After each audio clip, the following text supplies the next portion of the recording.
Hello everyone, welcome to P mathematics. इस video में हम दिसंबर 2014 में लीनियर अलजेब्रा के जो पार्ट बी के क्वेश्चंस आए हैं उनके सॉल्यूशन देखेंगे। अगर आपको सॉल्यूशन समझ आए तो प्लीज़ लाइक करें, शेयर करें और चैनल को सब्सक्राइब करें। स्टार्ट करते हैं फर्स्ट क्वेश्चन से। Let A and B N cross N matrices such that B A plus B square equal to I minus B A square where I is the N cross N identity matrix, then which of the following is correct. First में है A is non singular, second B is non singular, third A plus B is non singular and fourth में है A B is non singular. तो बताना इनमें से कौन सा ऑप्शन करेक्ट होगा। पार्ट बी से क्वेश्चन है तो ए के ऑप्शन करेक्ट होगा। तो देखिए यहाँ पे हम क्या करते हैं, मैट्रिक्स लेते हैं, matrix A equal to identity matrix of 2x2 and B matrix लेते हैं -1 0 0 -1। ठीक है, तो अगर हम देखेंगे तो इन दोनों से ये वाली कंडीशन सेटिस्फाई हो जाएगी। हमें ऐसी मैट्रिक्स लेनी है जिससे ये वाली कंडीशन सेटिस्फाई हो, B A plus B square equal to I minus B A square.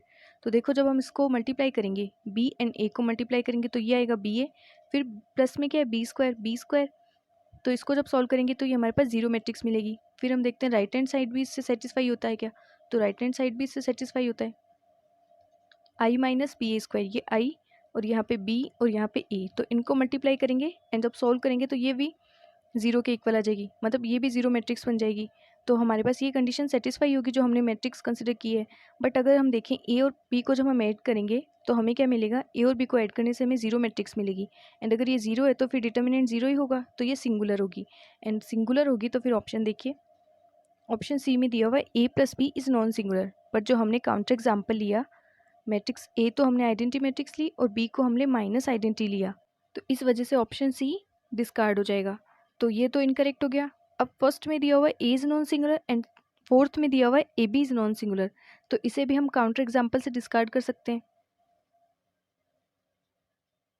अगर हम यहाँ पे मैट्रिक्स ए को लें zero matrix and B matrix को वही रखें माइनस आइडेंटिटी मैट्रिक्स, तो जब हम इसको सॉल्व करेंगे तो ये वाली कंडीशन इन मैट्रिक्स से सेटिस्फाई हो जाएगी।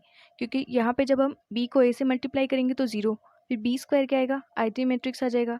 और यहाँ पे ये आइडेंटिटी और बी को ए से मल्टीप्लाई करेंगे तो जीरो, तो हमें क्या मिल गया, आइडेंटिटी इक्वल आइडेंटिटी। मतलब इन दोनों मैट्रिक्स से ये वाली कंडीशन भी सेटिस्फाई हो रही है। बट अगर हम यहाँ पे देखें मैट्रिक्स ए कैसी है, जीरो मैट्रिक्स है, तो इसका मतलब इसका डिटर्मिनेंट कैसा आएगा, नॉन जीरो नहीं आएगा। इसका जो डिटर्मिनेंट होगा मैट्रिक्स का वो जीरो ही आएगा। एंड अगर ये जीरो आएगा तो इस कंडीशन में मैट्रिक्स ए कैसी होगी, सिंगुलर होगी। और वहाँ पे ये पूछा गया non singular, then A option भी डिस्कार्ड हो जाएगा। फिर मैट्रिक्स ए एंड बी को मल्टीप्लाई करेंगे तो ए बी भी हमें क्या मिलेगी, जब जीरो मैट्रिक्स को इस मैट्रिक्स से मल्टीप्लाई करेंगे तो हमें जीरो मैट्रिक्स ही मिलेगी, तो फिर से ये सिंगुलर हो गई। तो देखिए, तो option A C and D ये डिस्कार्ड हो गई, देन बी ऑप्शन करेक्ट हो जाएगा। नेक्स्ट क्वेश्चन में देखिए, the determinant 1 1 plus x plus x square 1 plus y square 1 plus z plus z square, ये हमें डिटर्मिनेंट फाइंड करना है। चार ऑप्शन दिए हुए हैं, बताना है कौन सा ऑप्शन करेक्ट होगा। देखिए इसका सॉल्यूशन, हमारे पास ये मैट्रिक्स दी हुई है तो हमें इसका डिटर्मिनेंट फाइंड करना है।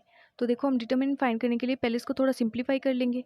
अगर हम यहाँ पे इसके नीचे वाली ये दो एंट्रीज को अगर जीरो कर दें तो हमारे पास इजीली डिटर्मिनेंट फाइंड हो सकता है, क्योंकि फिर हमें सिर्फ इस एंट्री के लिए ही डिटर्मिनेंट फाइंड करना होगा, बाकी के दो एंट्रीज के लिए जीरो हो जाएंगे।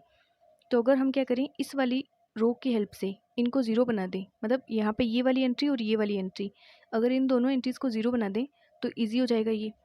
तो हम क्या करते हैं, इस R2 में से R1 को माइनस कर देंगे और R3 में से R1 को माइनस कर देंगे, तो हमारे पास मैट्रिक्स इस तरह से कन्वर्ट हो जाएगी 1 1 प्लस एक्स स्क्वायर और यहाँ पे जीरो, क्योंकि इसमें से इसको माइनस करेंगे तो 1 - 1 0, फिर इसमें से इसको माइनस करेंगे तो 1 plus y minus 1 minus x, तो ये 1 से 1 कैंसिल और एंट्री बचेगी वाई माइनस एक्स। इसी तरह से यहाँ पे एंट्री आ जाएगी y minus x plus y square minus x square, फिर यहाँ पे जीरो, यहाँ पे z minus x plus z square minus x square. तो डिटर्मिनेंट फाइंड करना है तो सिर्फ इसी के लिए आएगा डिटर्मिनेंट, तो 1 के लिए क्या आ जाएगा, वाई माइनस एक्स, इसको और इसको मल्टीप्लाई कर देंगे, माइनस इन दोनों को मल्टीप्लाई कर देंगे, और जब इसके लिए हम देखेंगे तो ये जीरो ही आएगी एंट्री, और जब इसी तरह से इसके लिए देखेंगे तो ये भी जीरो माइनस जीरो, ये भी जीरो, तो सिर्फ इस 1 के रेस्पेक्ट में डिटर्मिनेंट आएगा हमारे पास। तो देखिए सॉल्व करने से क्या आएगा हमारे पास, यहाँ पे देखो पहले हम y माइनस एक्स को तो एज इट इज़ रख लेते हैं, फिर यहाँ पे ये ए स्क्वायर माइनस बी स्क्वायर का फॉर्मूला हो गया, तो यहाँ से आ जाएगा z माइनस एक्स और इसके मल्टीप्लाई में z प्लस एक्स। एक z माइनस एक्स यहाँ पे पहले से है तो हम क्या करेंगे, z माइनस एक्स को कॉमन ले लेंगे, तो वैल्यू आ जाएगी ब्रैकेट में 1 प्लस जेड प्लस एक्स। इसी तरह से यहाँ पे इसे हम लिख सकते हैं y minus x into y plus x. तो y माइनस एक्स कॉमन लेके क्या लिखेंगे, ब्रैकेट में 1 प्लस वाई प्लस एक्स। अब देखो यहाँ पे भी y minus x Z minus x और यहाँ पे भी y minus x Z minus x, तो हम ओवरऑल कॉमन ले लेंगे y minus x Z minus x. तो यहाँ पे तो वैल्यू आ जाएगी, क्या वैल्यू बचेगी, 1 प्लस जेड प्लस एक्स। ठीक है, 1 प्लस जेड प्लस एक्स और यहाँ पे 1 प्लस वाई प्लस एक्स। तो ये माइनस साइन है तो माइनस साइन को मल्टीप्लाई कर देंगे, then minus y minus minus 1 minus x, minus x और प्लस एक्स ये कैंसिल, प्लस 1 माइनस 1 ये कैंसिल, ये आ गया हमारे पास डिटर्मिनेंट। अब ऑप्शन देखिए, फर्स्ट ऑप्शन में ये दिया हुआ है z minus y z minus x and y minus x, तो ये ऑप्शन करेक्ट हो गया एंड बाकी की तीनों इनकरेक्ट हो गई। नेक्स्ट क्वेश्चन देखिए, the determinant of the n cross n permutation matrix. यहाँ पे हमारे पास ये परमुटेशन मैट्रिक्स दी हुई है, इसका हमें डिटर्मिनेंट फाइंड करना है। और यहाँ पे ये जो इस तरह से ये रिप्रेजेंट किया हुआ है, ये किसको रिप्रेजेंट कर रहा है, ग्रेटेस्ट इंटीजर। ठीक है, हमारे पास ये दिया हुआ है, इसको यहाँ पे बोला गया है ये ग्रेटेस्ट इंटीजर को डिनोट कर रहा है। तो हमें इस परमुटेशन मैट्रिक्स के लिए डिटर्मिनेंट फाइंड करना है। तो देखिए इसका सॉल्यूशन, परमुटेशन मैट्रिक्स हमारे पास n क्रॉस n की दी हुई है और बताया गया कुछ इस फॉर्म में है मैट्रिक्स। ठीक है, तो अगर हम यहाँ पे n इक्वल टू 1 लेके चलें तो मैट्रिक्स कुछ इस तरह से बनेगी, तो इसका डिटर्मिनेंट तो 1 आ जाएगा। अब अगर हम n की वैल्यू 2 लेके चलें तो देखो हमारे पास मैट्रिक्स कैसे बनेगी, n इक्वल टू 2 लेके चलेंगे तो मैट्रिक्स कुछ इस तरह से बनेगी 0 1 1 0। इसका डिटर्मिनेंट क्या आएगा हमारे पास, -1 आएगा। इसका डिटर्मिनेंट फाइंड करेंगे तो हमारे पास क्या आएगा, 0 -1 इक्वल टू -1। ठीक है, तो हम इसे क्या लिख सकते हैं, -1 की पावर, अब इस तरह से ग्रेटेस्ट इंटीजर की फॉर्म में लिखें तो 2/2, n की वैल्यू 2 है अपॉन 2, तो क्या आ गया हमारे पास -1 की पावर 1। इसी तरह से जब हम n इक्वल टू 3 लेके चलेंगे तो मैट्रिक्स बनेगी 0 0 1 0 1 0 1 0 0। तो इसका डिटर्मिनेंट फाइंड करेंगे तो हमारे पास वैल्यू आ जाएगी -1। इसे हम लिख सकते हैं -1 की पावर ग्रेटेस्ट इंटीजर ऑफ 3/2। तो 3/2 का जब इंटीजर ग्रेटेस्ट इंटीजर फाइंड करेंगे तो वो क्या आ जाएगा हमारे पास, 1 आ जाएगा। तो यहाँ से भी हमें डिटर्मिनेंट -1 मिलेगा। फिर इसी तरह से जब हम n क्रॉस n की मैट्रिक्स के लिए डिटर्मिनेंट लिखेंगे तो वो क्या आ जाएगा, -1 की पावर ग्रेटेस्ट इंटीजर n/2। तो हमारे पास डिटर्मिनेंट आ गया -1 की पावर ग्रेटेस्ट इंटीजर n/2। तो अब ऑप्शन देखिए, यहाँ पे ऑप्शन बी में दिया हुआ -1 की पावर ग्रेटेस्ट इंटीजर n/2, तो ये ऑप्शन करेक्ट हो गया एंड बाकी की तीनों इनकरेक्ट हो गए। नेक्स्ट क्वेश्चन देखिए, let P be a 2 cross 2 complex matrix such that P star P equal to identity. मतलब हमें कुछ इस तरह से दिया हुआ है P star P equal to identity. ये किसको रिप्रेजेंट करता है, मैट्रिक्स P कैसी है, यूनिटरी मैट्रिक्स है। यूनिटरी मैट्रिक्स की कंडीशन होती है P star P equal to identity. इसका मतलब P कैसी होती है, यूनिटरी है। और यहाँ पे P स्टार होता है conjugate transpose of matrix P।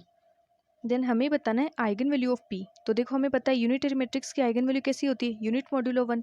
तो यहाँ से देखते हैं डायरेक्ट स्टेटमेंट से, क्योंकि P कैसे यूनिटरी मैट्रिक्स है, देन उसकी आइगन वैल्यू कैसी होगी, यूनिट मॉड्यूलो 1। तो ऑप्शन डी करेक्ट हो जाएगा एंड बाकी की तीनों इनकरेक्ट हो जाएंगे। बस हमें यही देखना है हमारे पास जो मैट्रिक्स दी हुई है वो कैसी है। हमारे पास कंडीशन दी हुई है P star P equal to identity, और ये रिप्रेजेंट करता है P कैसी है, यूनिटरी मैट्रिक्स है। एंड अगर ये यूनिटरी मैट्रिक्स है तो इसकी आइगन वैल्यू कैसी होगी, यूनिट मॉड्यूलो 1। तो इस वजह से बाकी के तीनों ऑप्शन तो डिस्कार्ड हो गए, ऑप्शन फोर्थ करेक्ट हो जाएगा। नेक्स्ट क्वेश्चन देखिए, which of the following matrices is not diagonalizable over R. ये 4 मैट्रिक्स ही हुई है, इनमें से ये बताना है कि कौन सी डायगोनलाइजेबल नहीं है। ठीक है, तो देखिए कैसे सॉल्व करेंगे। डायगोनलाइजेबल के लिए क्या होना चाहिए, एल्जेब्रिक मल्टीप्लिसिटी किसी आइगन वैल्यू के लिए और जियोमेट्रिक मल्टीप्लिसिटी। एम और जीएम इक्वल होनी चाहिए, तब मैट्रिक्स कैसी होती है, डायगोनलाइजेबल होती है। एंड आइगन वैल्यू कैसी होनी चाहिए, डिस्टिंक्ट होनी चाहिए। तो देखो फर्स्ट ऑप्शन में चेक करते हैं हम। पहले फर्स्ट ऑप्शन में हमारे पास ये मैट्रिक्स दी हुई है, ये मैट्रिक्स कैसी है, अपर ट्राइंगुलर मैट्रिक्स है। ठीक है, तो इसके आइगन वैल्यूज क्या होगी, डायगोनल की एंट्रीज तो 1 2 1, इसके आइगन वैल्यूज तो ये हो गई। अब इसकी एम और जीएम फाइंड करते हैं। तो यहाँ पे आइगन वैल्यू 1 के लिए एम क्या हो जाएगी, 1 कितने टाइम्स रिपीट हो रही है, 2 टाइम्स, तो इसकी एम 2 हो जाएगी। फिर इसी तरह से आइगन वैल्यू 2 के लिए देखें तो 2 कितने टाइम्स है, 1 टाइम है, तो इसकी एम 1 हो जाएगी। फिर जीएम के लिए फॉर्मूला क्या होता है, जीएम होती है n minus rank of a minus lambda I.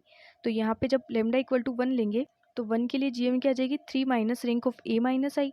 और इस मैट्रिक्स में से आइडेंटिटी मैट्रिक्स को माइनस करेंगे तो उसकी रैंक आएगी हमारे पास 1। तो वैल्यू क्या आ जाएगी हमारे पास, जीएम ऑफ 1 इक्वल टू 2। इसी तरह से जीएम ऑफ 2 फाइंड करेंगे तो 3 minus rank of a minus 2 आई। तो इस मैट्रिक्स में से आइडेंटिटी मैट्रिक्स को 2 से मल्टीप्लाई करके जब हम माइनस करेंगे तो हमारे पास इसकी रैंक आएगी 2। तो 3 माइनस 2 इक्वल टू 1। तो अब देखो हमारे पास एम ऑफ 1 क्या है, 2 है, जीएम ऑफ 1 भी 2 है, एम ऑफ टू 1 है और GM ऑफ 2 भी 1 है, तो दोनों आइगन वैल्यू के लिए AM और GM कैसी है, इक्वल है। इस वजह से ये तो मैट्रिक्स डायगोनलाइजेबल है, एंड डायगोनलाइजेबल है और पूछा गया क्या है, नॉट डायगोनलाइजेबल, देन ये ऑप्शन तो डिस्कार्ड हो गया। इसी तरह से इन ऑप्शन को भी चेक करते हैं। तो देखिए ऑप्शन बी में मैट्रिक्स दी हुई है ये। अब ये मैट्रिक्स भी कैसी है, अपर ट्रायंगुलर मैट्रिक्स है, तो इसकी आइगन वैल्यूज कैसी है, 1, 2 एंड 3। इसकी जो डायगोनल की एंट्रीज है वो इस मैट्रिक्स के लिए आइगन वैल्यू होगी। और आइगन वैल्यू को देखें तो 1, 2, 3 कैसी है, डिस्टिंक्ट है, इसकी सारी आइगन वैल्यू डिस्टिंक्ट है, तो इसका मतलब मैट्रिक्स कैसी है, डायगोनलाइजेबल है। तो बी ऑप्शन भी डिस्कार्ड हो गया क्योंकि नॉट डायगोनलाइजेबल पूछा है। फिर ऑप्शन सी में मैट्रिक्स दी हुई है, ये भी कैसे अपर ट्रायंगुलर है, तो इसकी आइगन वैल्यू क्या हो गई, 1, 1, 2, ये इसकी डायगोनल की एंट्रीज। अब इसके लिए एम और जीएम फाइंड करते हैं। तो एम ऑफ 1 क्या हो जाएगी, 2, क्योंकि 1 2 टाइम्स रिपीट हो रही है, तो एम ऑफ 1 क्या होगी, 2 होगी। फिर एम ऑफ 2 क्या होगी, 1 होगी, क्योंकि 2 कितने टाइम्स है, सिर्फ 1 टाइम है। फिर जीएम ऑफ 1 क्या आ जाएगी, 3 minus rank of A minus I, तो आ जाएगा 3 minus 2 equal to 1। And GM of 2 आ जाएगी 3 minus rank of A minus 2 I equal to 1। ठीक है, तो जीएम ऑफ 1 आ गई 1 एंड जीएम ऑफ 2 आ गई 1। तो देखो जब हम इनकी जीएम फाइंड करते हैं तो हमें क्या मिल रहा है, एम और जीएम दोनों इक्वल नहीं है। आइगन वैल्यू 1 के लिए एम तो 2 आ रही है और जीएम 1 आ रही है, ये दोनों इक्वल नहीं है, तो इस वजह से मैट्रिक्स कैसी है, डायगोनलाइजेबल नहीं है। एंड अगर ये मैट्रिक्स डायगोनलाइजेबल नहीं है तो ऑप्शन सी करेक्ट हो गया, क्योंकि हमारे पास यही पूछा गया कि इनमें से कौन सी ऐसी मैट्रिक्स है जो डायगोनलाइजेबल नहीं है, तो सी ऑप्शन करेक्ट हो गया एंड बाकी की तीनों इनकरेक्ट हो गई। नेक्स्ट क्वेश्चन देखिए, which of the following matrices has the same row space as matrix. हमें ये बताना है इन चारों ऑप्शन में से कौन सी मैट्रिक्स है जिसका जो रो स्पेस है वो इस मैट्रिक्स के रो स्पेस के सिमिलर है। तो देखिए कैसे सॉल्व करेंगे। देखिए हमारे पास मैट्रिक्स दी हुई है 4, 8, 4, 3, 6, 1, 2, 4, 0। तो पहले हम क्या करेंगे, R1 और R3 इनको इंटरचेंज कर देंगे। R3 की जगह क्या रखेंगे, R1 को, और R1 की जगह R3 को रखेंगे। तो देखो हमारे पास मैट्रिक्स बन जाएगी 2, 4, 0, 3, 6, 1, 4, 8, 4। ठीक है, अब हमें क्या करना है, देखो यहाँ पे ये 2 है ना, तो इसको 1 बनाने के लिए क्या करेंगे, R1 की जगह रिप्लेस कर देंगे, मतलब R1 में क्या करेंगे, 2 से डिवाइड कर देंगे। तो R1 को 2 से डिवाइड करेंगे तो 1, 2, 0। इसी तरह से ये जो R3 है, यहाँ पे R3 है, सॉरी, तो ये जो R3 है इसको 4 से डिवाइड कर देंगे। अब क्या करेंगे, हम इसे इक्वलन फॉर्म में कन्वर्ट करेंगे, रो इक्वलन फॉर्म में। तो उसके लिए हमें क्या करना है, देखो यहाँ पे ये 1 है ना, इसको पाइवोट बनाने के लिए इसके नीचे वाली एंट्रीज को इस 1 की हेल्प से 0 बनाना है। तो क्या करेंगे, हम इसको 0 बनाने के लिए ये जो R1 है इसको 3 से मल्टीप्लाई करके इसमें से माइनस कर देंगे। तो R2 की जगह हमें क्या करना है, R2 माइनस 3 इंटू R1।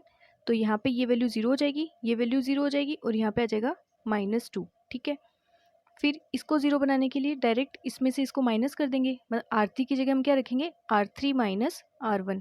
तो हमारे पास वैल्यू आ जाएगी 0, 0, 1। फिर नेक्स्ट स्टेप में देखो, अगर हम इन दोनों रो को इंटरचेंज कर दें, मतलब हम R2 की जगह R3 एंड R3 की जगह R2 को रखें, तो मैट्रिक्स कुछ इस फॉर्म में बन जाएगी 1, 2, 0, 0, 0, 1, 0, 0, -2। अब बस हमारे पास ये एंट्री 1 है ना, तो इसको पाइवट बनाना है और इसको 0 बनाना है। तो इसको 0 बनाने के लिए इसको 2 से मल्टीप्लाई करके इस वाली रो में ऐड कर देंगे, मतलब हम R3 की जगह क्या करेंगे, R3 प्लस 2 इंटू R1। तो हमारे पास ये वाली एंट्री तो 1, ये तो पाइवट है, और इसके नीचे वाली एंट्री क्या हो गई, 0 हो गई। अब इसका रो स्पेस देखो 1, 2, 0, 0, 0, 1। अब देखिए ऑप्शन में, यहाँ पे फर्स्ट ऑप्शन में 1, 2, 0, 0, 0, 1, ये जो रो स्पेस है और इस मैट्रिक्स का रो स्पेस है, ये दोनों सिमिलर है, ये दोनों एक जैसे 1, 2, 0, 0, 0, 1। तो इस वजह से फर्स्ट ऑप्शन यहाँ से करेक्ट हो जाएगा एंड बाकी के तीनों इनकरेक्ट हो जाएंगे।